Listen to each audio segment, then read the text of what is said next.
Hi everyone, welcome back to my YouTube channel. और आज इस वीडियो में जिस टॉपिक को हम डिस्कस करने वाले हैं उसका नाम है अवेलेबिलिटी सेट्स। अवेलेबिलिटी सेट्स को एक्चुअल में शुरू करने से पहले मैं आपको बताना चाहूँगा कि आपकी जो फिजिकल जो सर्वर्स हैं या फिर आपकी जो वर्चुअल मशीन्स हैं वो फिजिकली कैसे अवेलेबल होती हैं, मतलब कैसे प्रोड्यूस होती हैं एज़्योर डाटा सेंटर के अंदर। तो फॉर एग्जांपल आप इमेजिन कर लीजिए, आपका एक वेब सर्वर आपने क्रिएट किया, आपने एक वर्चुअल मशीन क्रिएट की है जो एक वेबसाइट को होस्ट कर रही है जिसका नाम है sharmaIT.com, राइट। और आपके उस वेबसाइट का सारा डाटा सेव होता है एक सीक्वल सर्वर के अंदर, और वो सीक्वल सर्वर भी एक तरीके से वर्चुअल मशीन ही है जो आपने एज़्योर के ऊपर क्रिएट की है, राइट। तो अगर आप इसको बैकएंड के में देखो, अगर एज्योर पॉइंट ऑफ व्यू से देखो तो एक्चुअल में ये वर्चुअल मशीन्स कैसे स्टोर्ड हैं। एक माइक्रोसॉफ्ट एज्योर की फैसिलिटी होगी जिसको हम एज्योर की डाटा सेंटर बोलते हैं। उसके अंदर एक फिजिकल हार्डवेयर लगा होगा, फिजिकल सर्वर लगा होगा, और उसके ऊपर आपकी ये वर्चुअल मशीन सेव होगी, राइट। और आपकी जो वेबसाइट है ये क्लाउड पे अवेलेबल है, मतलब इंटरनेट पे अवेलेबल, और यूजर्स डेली बेसिस पे इस वेबसाइट पे कनेक्ट करते हैं, इस वर्चुअल मशीन पे जो वेबसाइट होस्ट हो रही है उस पर कनेक्ट करते हैं और उस पर डाटा सेव करते हैं या कोई भी प्रोसेस करते हैं, और वो सारा का सारा डाटा बैकएंड में सीक्वल सर्वर पे सेव होता है, राइट। सो फॉर एग्जांपल एक दिन क्या होता है, फॉर सम रीजन आपकी जो ये वर्चुअल मशीन है जो वेबसाइट होस्ट कर रही है वो डाउन हो जाती है, तो आपकी जो वेबसाइट है वो अनअवेलेबल हो जाएगी यूजर्स के लिए, राइट। तो उस सिनेरियो में आप क्या चाहोगे, आप चाहोगे कि भी आपके पास एक बैकअप वर्चुअल मशीन होती काश, जो डिटेक्ट कर लेती कि अच्छा ये वाली वर्चुअल मशीन डाउन होगी तो वाई नॉट मैं as a backup service provide करनी शुरू कर देती हूँ as a website. Similar scenario में व्हाट इफ सीक्वल सर्वर वाली वर्चुअल मशीन डाउन हो जाए, तो आप क्या करोगे। तो उस सिनेरियोस में आपकी हेल्प कर सकता है अवेलेबिलिटी सेट्स। अवेलेबिलिटी सेट्स को आगे हम समझेंगे नेक्स्ट स्लाइड में प्रॉपरली। तो इसमें फॉर एग्जांपल अब इसको आप रिजॉल्व करने के लिए क्या कर सकते हो, आप एक और वर्चुअल मशीन क्रिएट कर दोगे, राइट। और एक और आप सीक्वल सर्वर क्रिएट कर दोगे, तो अब आपके पास दो वर्चुअल मशीन होगी, दो सीक्वल सर्वर हो गए। पर अब दिक्कत क्या है, अब फॉर एग्जांपल आपने जो एक और वर्चुअल मशीन क्रिएट की वो भी इस सेम फिजिकल सर्वर के ऊपर होस्ट होगी, और जो आपने एक और सीक्वल सर्वर क्रिएट किया वो भी इस फिजिकल हार्डवेयर के ऊपर होस्ट हो गया। बट इफ अगर ये हार्डवेयर ही फेल हो जाता है, या फिर चाहे वो प्लान्ड मेंटेनेंस करके हो या अनप्लान्ड हो, चाहे किसी भी रीजन करके ये हार्डवेयर अवेलेबल हो जाता है, तो आपकी जो बैकअप वर्चुअल मशीन्स होंगी वो भी अनअवेलेबल हो जाएंगी, राइट। तो उस सिनेरियो में आपकी अवेलेबिलिटी सेट्स हेल्प कर सकता है कि भाई आपको वो एक तरीके से ऑप्शन प्रोवाइड कर सकता है कि instead of deploying all virtual machines on same hardware, you can use different physical hardwares to deploy your virtual machines. So next slide में चलते हैं हम।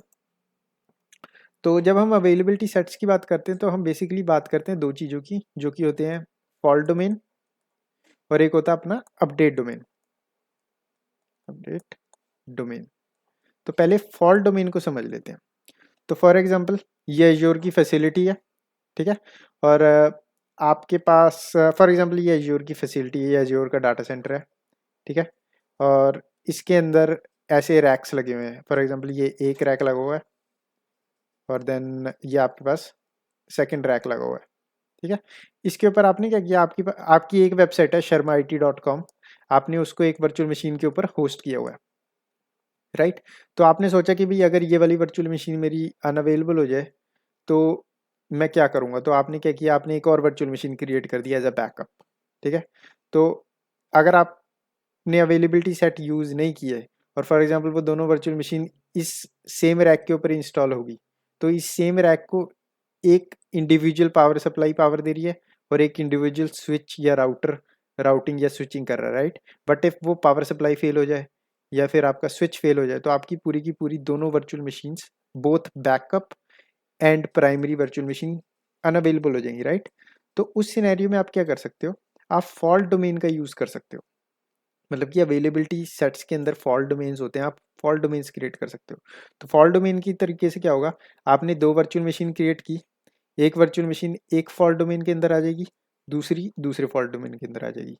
सिमिलरली आपका एक सीक्वल सर्वर एक फॉल्ट डोमेन के अंदर आएगा और दूसरा दूसरे फॉल्ट डोमेन के अंदर आएगा।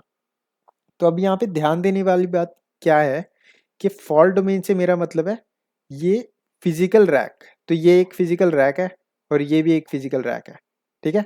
अब फॉर एग्जांपल कोई कैटास्ट्रॉपिक फेलियर होता है या फिर आपका जो अंडरलाइंग हार्डवेयर है, फॉर एग्जांपल आपके इस रैक के ऊपर यहाँ पे जो पावर सप्लाई लगी है ये फेल हो जाती है, तो आपके सिर्फ ये वाला रैक ही अनअवेलेबल होगा। ये वाली वर्चुअल मशीन्स में आपका जो सर्वर है, मतलब वेबसाइट है और सीक्वल सर्वर है, ये दोनों अवेलेबल हैं स्टिल। तो इस तरीके से फॉल्ट डोमेन आपको बचा सकता है, ठीक है। तो इसे हम फॉल्ट डोमेन कहते हैं। सो और इस टाइम मतलब कि आज के टाइम पे जब मैं वीडियो बना रहा हूँ तो मैक्सिमम 3 फॉल्ट डोमेन प्रोवाइड करता है आपको माइक्रोसॉफ्ट एज्योर। तो 3 फॉल्ट डोमेन्स होते हैं और ये राउंड रॉबिन की तरह काम करता है। फॉर एग्जांपल आपके पास 3 वर्चुअल मशीन्स हैं, तो पहली वर्चुअल मशीन पहले फॉल्ट डोमेन में आ जाएगी, दूसरी दूसरे में आ जाएगी और तीसरी तीसरे फॉल्ट डोमेन के अंदर आ जाएगी। तो इसके साथ आपका एक तरीके से आपको एक हाई अवेलेबिलिटी होती है कि भी आप मेक श्योर कर सकते हो कि भी आपकी जो वर्चुअल मशीन है सेम इंडिविजुअल यूनिट के ऊपर डिप्लॉयड नहीं है और आप हो सेफ हो इस रिस्क से कि आपकी जो अवेलेबिलिटी है वो लो ना हो, आपकी वेबसाइट से हमेशा अवेलेबल रहे। तो उस केस में आपको फॉल्ट डोमेन बचा सकता है। तो नेक्स्ट हम बात करते हैं अपडेट डोमेन की। तो अपडेट डोमेन क्या है? अपडेट डोमेन की जब हम बात करते हैं तो हम बेसिकली बात कर रहे हैं प्लान्ड मेंटेनेंस की या प्लान्ड आउटेज की। सो आप जब भी आप कोई वर्चुअल मशीन डिप्लॉय करते हो एज्योर पे, तो एज्योर की रिस्पॉन्सिबिलिटी बनती है कि उस वर्चुअल मशीन को सिक्योरिटी अपडेट देना, या जो वो वर्चुअल मशीन जिस फिजिकल हार्डवेयर पे रन कर रही है उसको प्रॉपरली अपडेट करते रहना मंथली बेसिस पे या टाइमली मैनर में, राइट। तो फॉर एग्जांपल आपकी ये virtual machine window server 2022 run कर रही है, राइट। और इस 2022 के ऊपर एक नया सिक्योरिटी पैच आया है और जिसकी रिक्वायरमेंट है कि आपको वर्चुअल मशीन को रीस्टार्ट करना पड़ेगा। तो इस सिनेरियो में ये जो सिक्योरिटी पैच होगा ये दोनों वर्चुअल मशीन्स के ऊपर रन होगा, राइट। इसके ऊपर भी रन होगा, इसके ऊपर भी रन होगा, क्योंकि ये सेम एप्लीकेशन प्रोवाइड कर रही हैं, सेम ऑपरेटिंग सिस्टम रन कर रहे हैं, सब कुछ सेम है इन दोनों वर्चुअल मशीन्स के ऊपर, राइट। तो इस सिनेरियो में इन दोनों को रीस्टार्ट करना पड़ेगा। तो अगर आप अब क्योंकि आप अवेलेबिलिटी सेट यूज़ कर रहे हो तो आपकी जो वर्चुअल मशीन्स हैं पार्ट हैं अपडेट डोमेन के। तो माइक्रोसॉफ्ट एज्योर अपडेट डोमेन के अंदर क्या करता है, अपडेट डोमेन के अंदर डिवाइड कर देता है आपके वर्चुअल मशीन्स को। मतलब कि आप इसको ऐसे समझ सकते हैं, फॉर एग्जांपल ये एक फिजिकल रैक लगा हुआ है, टेक एन एग्जांपल, आप इसको कंफ्यूज ना करें फॉल्ट डोमेन के साथ। ये सिर्फ मैं आपको एग्जांपल के लिए ऐसे सिनेरियो समझा रहा हूँ। सो टेक एन एग्जांपल कि आपके पास मेन आपकी वेबसाइट होस्ट हो रही है, राइट। और आपने एक और बैकअप वर्चुअल मशीन क्रिएट की है, सेम सिनेरियो में आपका डाटा मेन इस पे सेव हो रहा है और बैकअप के लिए ये है, ठीक है। अब अगर आप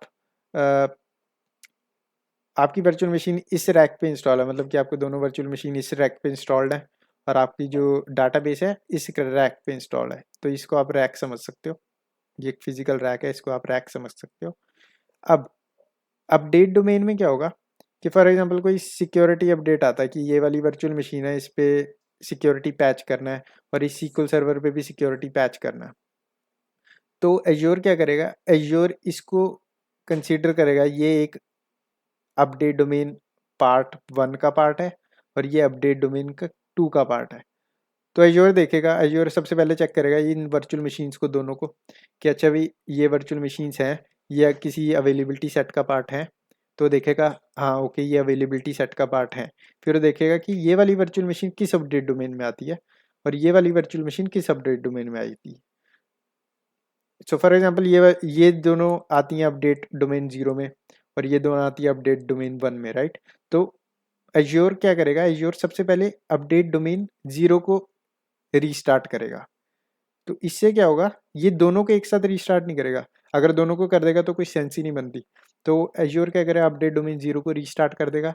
तो इस सिनेरियो में आपकी ये जो वर्चुअल मशीन है और ये जो वर्चुअल मशीन है ये अनअवेलेबल हो जाएंगी, but you still have this virtual machine to make your website available and you still have your this SQL server to make your data available.